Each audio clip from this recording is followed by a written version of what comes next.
گفتگۆ دەکەین لەبارەوەی کە لە ڕۆژاوای کوردستان ڕوویدا ئەوەی لە سووریا ڕوودەدات چییە؟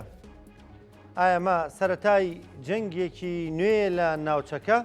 گفتوگوین پرس و باس بابەتاکەین لەگەڵ زۆر بەڕێز دکتۆر هەردیمادی توێژەری سیاسی مامۆسای زانکۆ. دکتۆر سڵاو لەبێ بەخێراتی. زۆر بەخێر بێ سەرچاو. دکتۆر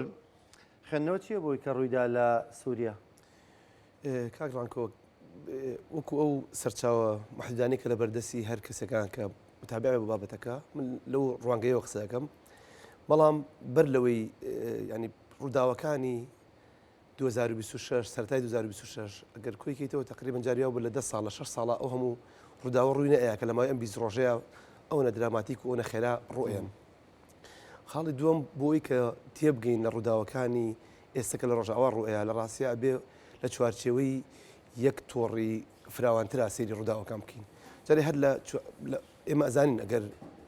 گڵۆپی سەوزی ئەمریکا و هاوپەیمانان و دڵسۆزەکانمان وەکو فەڕەنسا وەکو کوێ و ئەمریکاش دڵسۆزمان، یانی من لەگەڵ ئەو پێڕەشە یەک ناگرمەوە کە باوەڕیان وایە ئەمریکا خیانەتی کردەوە شتانە. ئەسڵەن هەر زۆر دژێ و قسەیەم تەنان لە 75 باوەڕم وایە کە خیانەتی لە کورد نەکردووە. شتێک نییە بە ناوی خیانەتەوە لە سیاسەتدا؟ زانیت بۆ ئەمریکا ئەڵێم من لەگەڵ ئەمریکایە بۆ ئێستاەوەی کردوێتی پشتلێکردنی ینی پشتلێکردن نییە بەڕای من سەکانی تۆم باراک بەڵام با ئەوی تر بڕۆی کە هەر لێسەوە کۆمنتەکان ینی بەرنەیە ئەمە خۆم با ئەمەی تریان بڵێ وەڵای تر بۆ چوو نەگەر خەڵک بەزمێ بەڕوونکردنەوە بێڵم کاگران. بەڵێ ئەگەر ئێمە سەیری ئەمریکا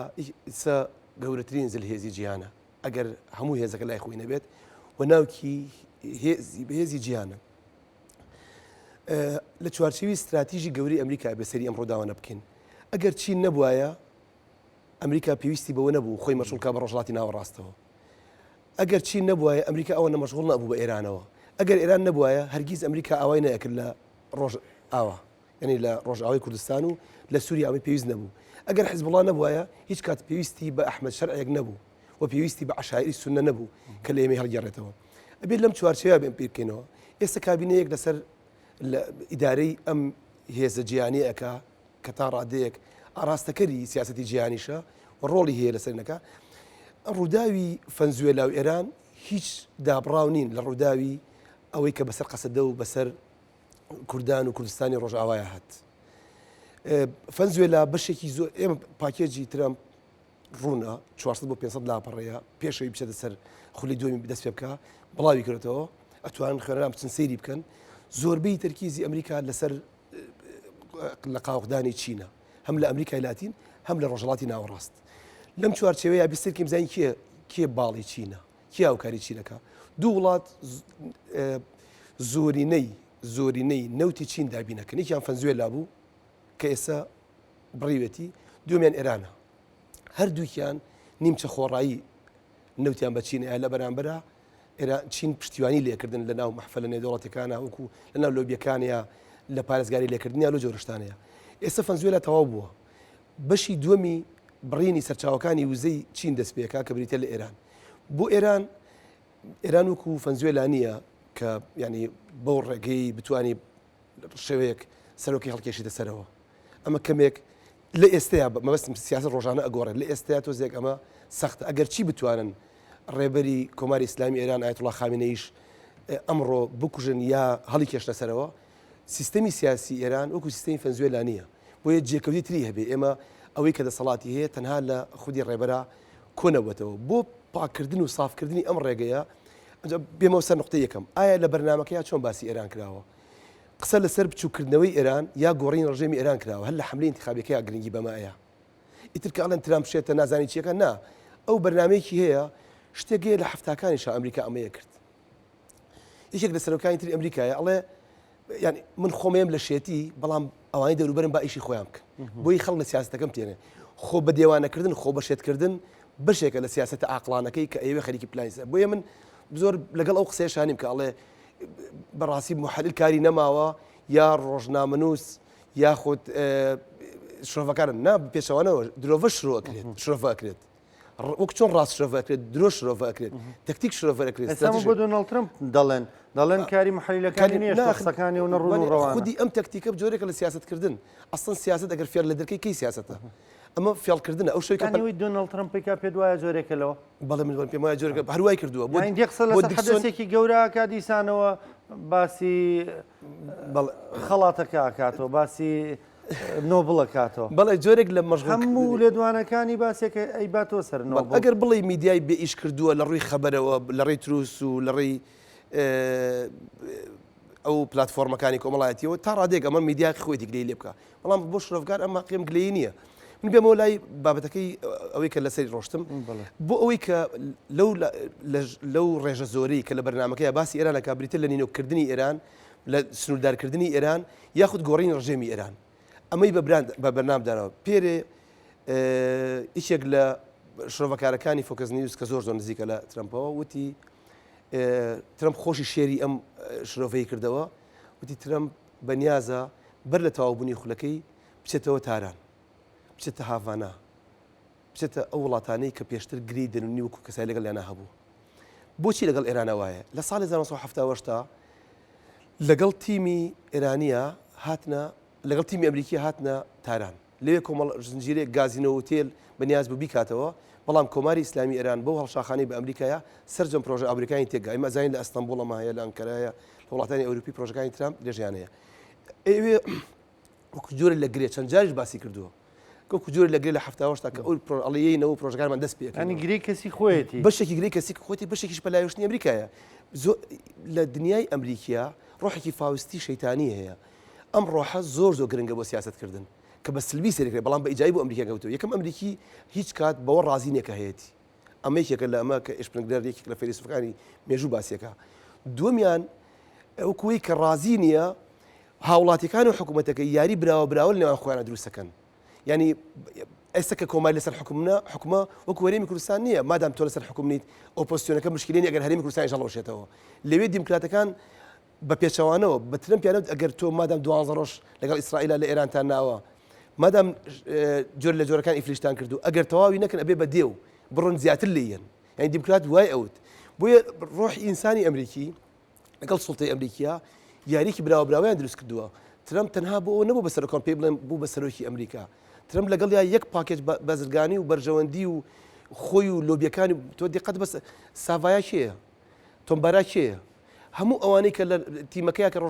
لە ڕۆژات ناوڕە سیاسەتی ئەمریکا ئاراستەکەن سەر لەبەریان هاوبەشی بازرگانی ترامپن کەواتە یاریکی براوەبراو لەوێ ئامانجە گەورەکەی ئەمریکایە لەگەڵ ئامانجە کەسێنیەکەی ترامپ و هاوڕێ بازرگانەکانیە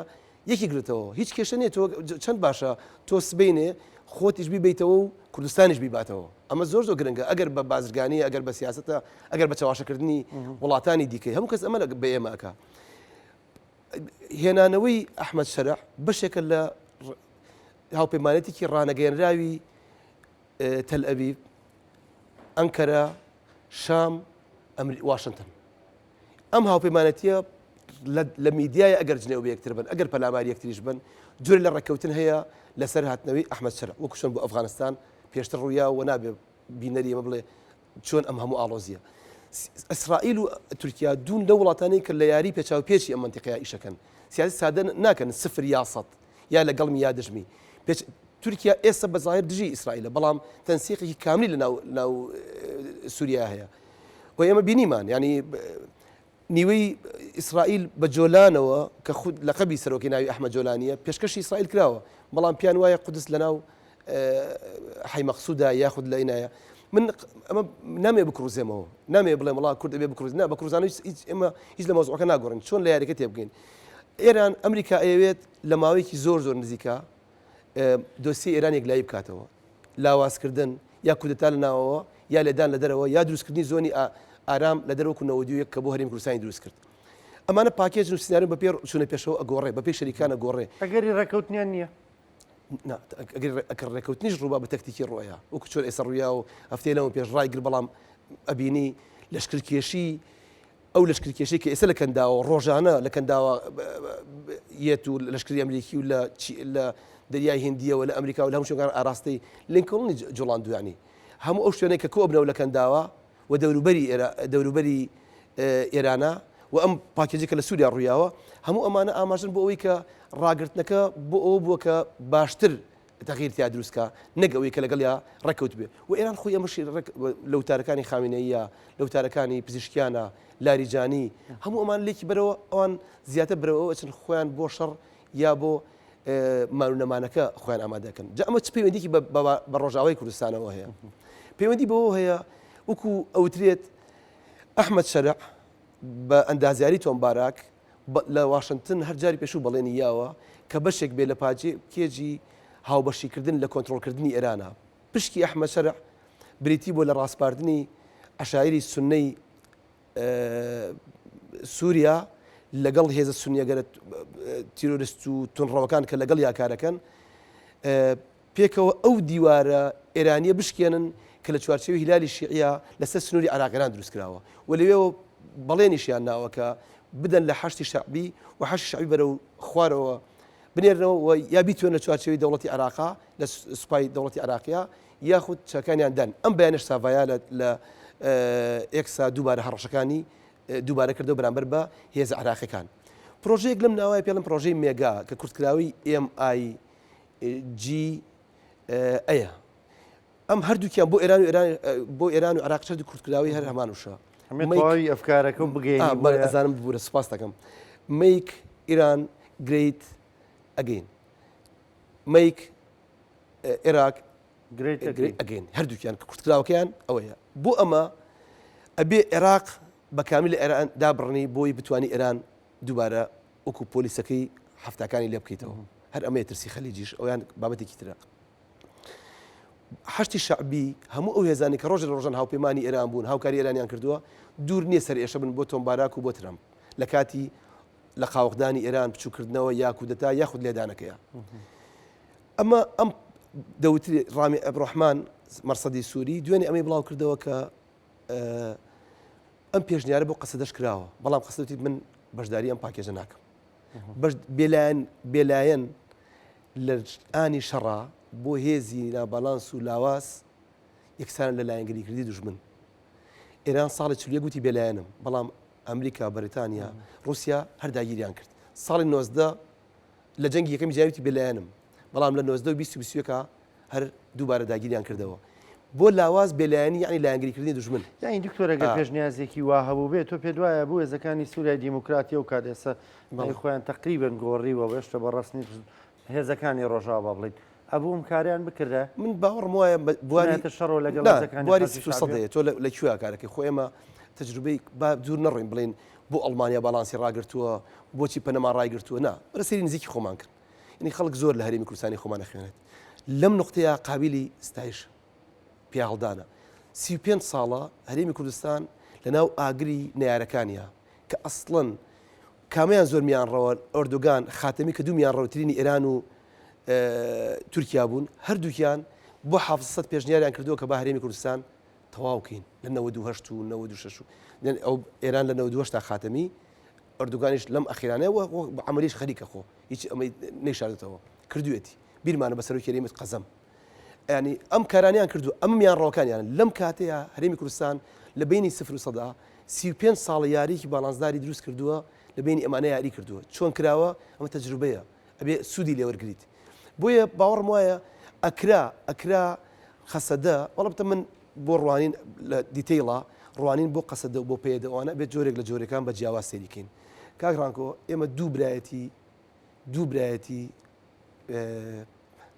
ویستم شتێک بڵێم بەس دوو برایەتی فەرمومەی گەڕەوە باسی دوو برایەتی ئەشداری کوردیان سووتاندووە باش ینی لەوەتی بزنەوەی ڕزگاری خوازی هەیە دوو برایەتی ئێمە یاخنکاندووە نیانێڵاوە قەت بگەین بە شوێنێکی باش تەنات کاتێک ئەوروپیەکان یارمەتی ئێمەیان ناوە ئەو دوو برایەتیە وای لێکردون دەست لە مافی خۆمان هەڵگرین یەکیان برایەتی گەلانە یەکیان برایەتی ئیسلامیە هەردووکیان ناڕازگۆ بوون لەگەڵ کووردا برایەتی بە شاگردی نییە ئەمان شاگردی وەسایی تێگەشتون برایەتی یعنی ئەم برایەتی لەکوێیە کاتێک کە تۆ بە درێژایی 100 ساڵی ڕابردوو تۆ بوونی کورد بە هەڕەشە بۆ سەر تورکیا ئێران سووریا عێراق ئەزانیت ینی ئەمە چۆن برایەتیەکە یانی چۆن ئەبێ برا بچووکەی خۆم بوونی برا بچووکێکی خۆم کە برا بچووکین دەوڵەتمان نەبووە ئەمە یەکێکە لە هۆکارەکان برایەتی ئیسلامی کە زۆر زیانی لێیاوین و ئێمە ئەزانین درێغیشمان نەکردو کاکە شەڕی شوعیبیە بە کاکەیتەوە بە مسلمانتەوە بە ئیزتەوە بە کورتەوە بەشداری کردو بۆ لەدانی بەریتانیا بەڵام پاداشتی تورکیا بۆ عەشای مەحموود چی بووە پاداشتی عرب مەلک فەیسەڵ بەشە محموودی بووە نمونە زۆر نایانمەوە دووەم برایەتی کە ئێمەی کوشتەبرتی بوو لە برایەتی گەلان کە تێزی عەبدوڵڵا ئۆجەلان بوو بۆ کورد ئەمە ئەبێ ڕەخنەی لێ بگرین من ئێستا ئەزانم دەرەدارم دوو لە پرسەیە ئەم قسە یەکەم لە شایە ئەم قسەیە ناکەم لەو چە بڵێن بۆ کاتی خۆی ئەم قسە ناکەم من لە 2012 ئەمە نووسی لە 2014 نووسیم لە 19 ئەمە نووسیوە برایەتی چیرۆکێگەیە لە دارستانەڵێ گرنگ نییە کەروێشک یا ئاسک داوای مافی ئاژەڵ و یەکسانی ئاژەڵام بکەن گرنگە پڵنگ و گرگ و ڕێوی باوەڕیان بە مافە هەبێت ینی کەروێش کەمیشە لەگەڵ مافی بەستە زمانەکە من برایەتی بەسەر منە ئەسە پێ نەمانە هەم لە ئیسلامیەکە هەم لە ئەوەی کە ناوراوە برایەتی گەلان بەداخەوە یعنی ئێستەشی لەگەڵا پێواژوی ئاشتی ئەوەنەی خزمەتی ئەجەندای تورکی کردووە ئەم لەحزەیە تا ئەم لەحزەیە من نازانم کۆتایەکی چی لێ سیاسە ڕۆژانە ئەگۆڕێ ئێستش پەیامی پێری عەبدوڵڵا ئۆجەلان بۆ ئەو هەموو قوربانی کە لە ڕۆژئاوای ڕوویاوە لە جاتی بڵێ خیانەت کراوە لە پێواژوی ئاشتی ئەڵێ ئەمە دەستێکە بۆ تێکدانی پرۆسی ئاشتی زۆر دیدگاکە جیاوازە کاگڕانکە من لەگەڵ عەبدوڵڵا ئۆجەلانە لەم بابەتەیە ئەبێ ڕەخنەکاری بکرێت پێشتیش ئەمە زۆر کەس دڵسۆزێکی زۆرە بێوتووە کێشەی قەسەدە بەر لەوەی هێرشی تیرۆریستەکان بۆ سەر حەی مەقسوود دەست پێ بکە بۆ سەر ڕەقە دەست پێ بکە قەسەدە لەناو خۆیان جۆرێک لە هەرسی هێنا هەموو عەشایری عەرەبی هەڵگەڕایەوە تۆ بێنە بەرچاوی خۆ عەشایرێک هێشتا لە خێمنا دەرەوە باوەڕی بە شارنشینی نییە تۆ باسی مانیفێستۆی دیموکراتی و برایەتی گەلان و یەکسانی نێوان میلەتان و کوردایەتی و عەرەبایەتی ئەمە ڕەجعیە و ئێمە پێکەوە ئەتوانین یەکسانی کارکەین ئەمە لەگەڵ عەشایرە ناکرێت لەگەڵ مۆدێرنی چەپی تورکی و ئێرانی و عەرەبیشان ناکرێت ئێمە بینیمان چەپەکان کاتێکە تەفسیری چەپێک بۆ برایەتی لەگەڵ کوردێکە لە ئێران یا لە تورکیا جیاواز لە تەفسیری خودی مارکس یا چەپەکان بۆ یەکسانێکە ئەم برایەتی قەدر ڕوونایە بۆی ئەو دوو برایەتی کەمێک قوڕیان بەسەر ئێمەیا کردووە لەم ئەمە تاقیکردنەوەیەکە بۆ هەرێمی کوردستانیش لە مەترسیانی کاک ڕانکۆ ئایا هەرێمی کوردستان لەم تاقیکردنەوە دەرەچێت بە بڕۆی من بێلایەن بوو ناتوانی ئەوەرکە بەجێبێنی بەڵام ئێمە ئەتوانین لە ئاستی تەکتیکە لە ئاستی جۆرێک لە مامەڵەکردن لەگەڵ ئێرانێک کە خۆی داناوە بۆ شەڕ نابێت نە جوگرافیاکەمان نە سیاسەتەکەمان نە درعی بەرگریمان کە ئێمە زیاد لە 300,000 پێشمەرگەمانەیە بە پەکەکە و بە کورد و بۆمانەوە هیچ یەکێکیان تهدید بن بۆ پرۆژەکەی ئەمریکا ئەگەر هاوکاریان نەبن نابێ هیچ یەکیان ئێستا بۆ حەش شەعبی مەترسیە بۆ سەر ئەمریکا حەش شەعبی بۆ چیە یەمەنی بۆ چی ئەمریکا لەبەرەوەی کە ئەکرێک لە کاتی لەدانی ئێرانە حەش شەعبی هەڵگەڕێتەوە ئەو دیوارە دوێنێ بە لێدانی قەسەدا ئەو دیوارەی نێوان سونەی سووریا و سونەی عێراق شکا دوێنێ پێرێ ئێستا ئەو سنوورە کە کاتی خۆی هیلالی شیعی و لە 2012 شاپاکە بەشێک بوو لەم پرۆژەیە مانەی شارینەوە کێ نەهێشت قەسەدە و ڕۆژاوا ئەمە بکە بە بڕای من قەندیل نەهێشت بکە ئەگینا مەزلوم کۆمانی تێگەشت بوو لە واقعیەتی سیاسی ینی هەندێک قسە هەیە دەڵێن ئێمە هەمیشە لانی کەم لەگەڵ شیعەکان ئاسیان بە ئەوە کردووە کە هەردوو لامان چەساوین هەردوو لامان مەزلومین پارێزراوتر بووین وەک لەوەی لەگەڵ سونەکانە بۆمان بەدی هاتبێ کاک ڕانکۆ لە سیاسەتە پێشتر مەزلوم بووی ئێستا دەسەڵاتداری ئەمە دوو ئینسانی ترە من کە لە دەسەڵاتم ئەو هەردێ نیم کە بەرامبەر کاک ڕانکۆ دانیشتوم ئێستا جیاواز لە مەردێکە ئێستا هەیە ئەمە نقطە سەری خەت هەموو هێزێکی مەزلوم ئەوێ بێ بە یعنی جۆر لە جۆرەکان ڕێی بۆ شلکەی لە حکوومەت و دەوڵەتە ئەبێ بە زاڵم ئەوەی قسەیتیان نییە بەڵام پرسەکە لە چیە پرسەکە لەوایە ئێمە بەیەکەوە خەباتێکی زۆر درێژمان هەیە بەڵام لە 2007ەوە باڵانسی لە چواردەوە باڵانسی هێز لە بینی شیعە و کوردات یەک چوو لەبەر یەکشت یەک چوو مام جەلال و کاک مەسعود سێکوچکەیەکیان دروست کرد بوو زۆر سێکوچکەیەکی زیرەکانە بوو هیچ ڕۆشنبیرێ باوەڕ ناکەم پێشنیاری ئەمەی بۆ کردبن بە ئەزمموی خۆیان بەمە تێگەشت بوون جارێک تیش لەم بەنامەیە بۆ باسکرد ئێستا دووبارەیەکەمەوە سێکوچکەیەکی تەوافقیان لە بینی شیعە سونە کورد دروست کرد بوو تەنانەت مام جەلال کاتێک کە سونە لاواز بوو خۆی ئایکۆنی سونەی بە زۆر دروستە کرد کێ مطلقی ئەناسی ئەسڵەن ساڵح مطلق بەعسێکی خوارەوەی حزبی بەعس بوو ڕۆژێک بەعسێکی ئەو ئایدۆلۆژی گەورە نەبوو ساڵح مطلقی کرد بە ئایکۆنێکی گەورە بۆی بەناوی بەعس و سونە و ئەو شەپۆل ڕادیکاڵی سونەوە قسە بکە بۆ چونکە پێویستی بە ئیسفەنجێک بوو لە بینی خۆی و شیعەیە مام جەلال سونەی بوژاندەوە حرسەکانی خۆمان پێشمەکانی خۆمان ئەنارد بۆی کە جۆر لە جۆرەکان سونە وەکو تەکەتولێکی سیاسی نە زیاتر نەکەمتر نەیەش سونە وای لێ بێ باڵانس ڕابگرێ نەیەش سونە وەکو عەشایری قەسەدە هەڵگەڕێنەوە لە مەزلوم عەبدی بەڵام نەشیێش بە یەکجاری تیاچن کێ مزگەوتەکانی سونەیە پاراست لیوای تایبەتی مام جەلال پاراست ئەمە من باسی حاڵەتێکم باسی وەصف نییە لەبارەی مام جەلالەوە کاک مەسعود و مام جەلال لە 2003 بۆ 2014 پرۆژەیەکی جوانیان لە بەڕێوەبردننی عێراق پێشکەش کرد ئەمریکانیان ڕازی کردبوو ئێرانیان ڕازی کردبوو باڵانسی هێزیشیان ڕازی کردبوو ئەمە ناودرا بوو تەوافقی سێکوچکەیی تەوافقی سێکوچکەی ئەو کاتەی کە شیعە ئەیوی زوڵم لە تۆ بکە تۆ سونە پێویستی بە تۆ بوو باشە تەنان لە دەست ماوەیەکیش پێش دەستورە هەمیشەیەکە ماوەیەک لە دەستورە ئەمە ئیشی پێ ئەکرا یعنی تاریق هاشمی کە لوقمێکی دانا ئێمە بە عەبدولعەزیز حەکیم پوچەڵمانە کردەوە کە عەبدولعەزیز حەکیم لە بارێکردکۆ خراپ قسەیە کرد ئێمە بە تاریق هاشمی یا بە مطلق ئیشمان لەسەر دەکرد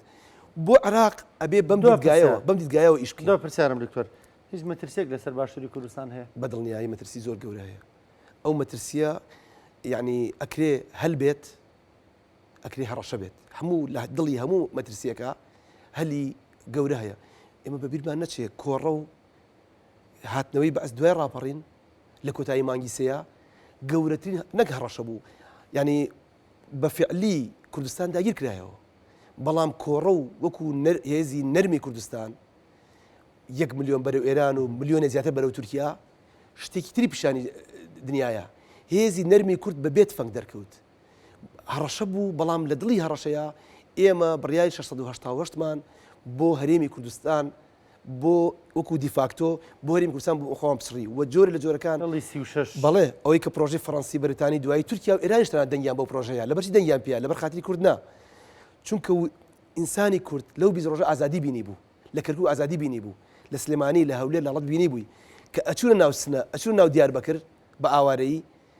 ئەو ئازادیان ئەگەیاند ئەو قەقنەسی ئازادبوونی کوردیان ئەگەیان بە ڕۆژهەڵات و ڕۆژ باکوور بۆیە تورکیا لەبەر مەترسی خۆی ئێران لەبەر مەترسی خۆی وتی کاکە تحملی ئەم ئاوارانەی کورد ناکەن کە ڕویان لە ئەلبەتە وڵاتی خۆمان کردووە بەڵام ڕویان لە ئەو قوارە سیاسی ئێران کردووە تورکیا کردووە بۆیە دەنگیان بە پرۆژەکەیە سەیرکە هێزی نەرمی کورد کە کۆڕە بوو بە بڕوای من هەرێمی کوردستان بەرهەمی کۆڕەوە پێش ئەوەی بەرهەمی تفەنگ بێت بۆیە ئێمە ئەکرێ ئێستا لۆبی کوردستان لە هەر چوار پارچە بە ئاڵای کوردستانەوە نەک بە ئاڵای قەدەغ ینی کە تۆزانی قەدەغە بوو ماوەیەک لەوێ بە ئاڵای کوردستانەوە بە یەک پاکێج بە یەک جۆر بیرکردنەوە بەرگری لە هەر چوار پارچەکە بکەین ببینە هێزی نەرمی یەکتر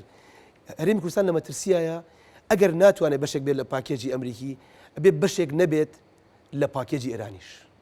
سپاس دەکەم دکتۆر سپاس بۆ بەشداریکردن بۆ ڕوونکردنەوەکان سپاس بۆ سپاس بە شیکارێکت